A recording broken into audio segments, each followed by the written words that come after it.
Hi guys, in this video we will learn about priority queue in Java. So priority queue in Java is basically a heap data structure. There are two types of heaps, that is a min heap and max heap. In min heap, whenever we get the element from the heap, we will get the minimum element present inside that heap. So in our case in Java, when we call the get method on the priority queue, so instead of the get method I'm using the poll method. So poll method is null safe, that is it will not throw a null pointer exception if there is no element inside this queue. This poll method will simply return the null. So yeah, so this is a priority queue.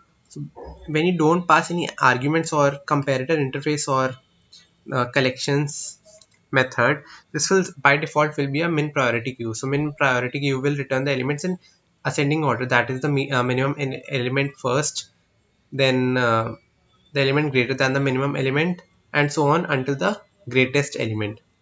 So to insert the elements in priority queue, I'm using offer method. And for example, I am inserting 4 elements inside the priority queue. So if this was a simple array list, we would get the elements in the order 2, 1, 2, 33, 4. But I'll just run this program. Yeah, so you can see that we have got the elements in the order 1, 2, 4, 233, meaning that the insertion order does not depend. But because this is a min heap, we will get the minimum element first, then the element greater than the minimum element to the greatest element. So now this is we have got the understanding of min heap, that is priority queue in Java. Now how do we define a max heap? For example, we don't care about the order of the insertion, but we want the maximum element first, then the element that is less than the maximum element to the least element, that is we want the elements in the descending order. How can we do that?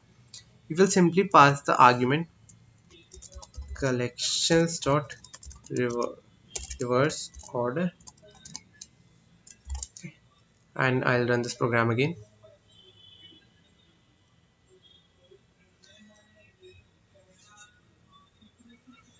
So now you can see that we have got the elements in the descending order, that is 233 because it is the largest element present inside this queue, and then 4, then 2, then 1. So we have got the elements in the order from in the order of from maximum to the least. Now I'll also explain you about the, yeah, so I forgot to mention that by passing the argument collections dot reverse order, we have converted this min heap to the max heap. Instead of passing collections dot reverse order, you can also pass the argument as a comparator interface and define the logic inside that comparator interface. But that will take a uh, that will take some time and explanation as well. So I'll explain you the two methods that I've used for insertion and deletion. Yeah, you can say deletion as well. So pq.offer, that is offer method, is used to insert the elements in the priority queue, and poll poll method is used to get the element, and the element that we will get will depend on the type of priority queue, that is min heap or max heap. And pq dot poll, I mean the poll method will not return exception if there is no element inside the priority queue, that is our heap. So instead of returning the exception, it will simply return the null value.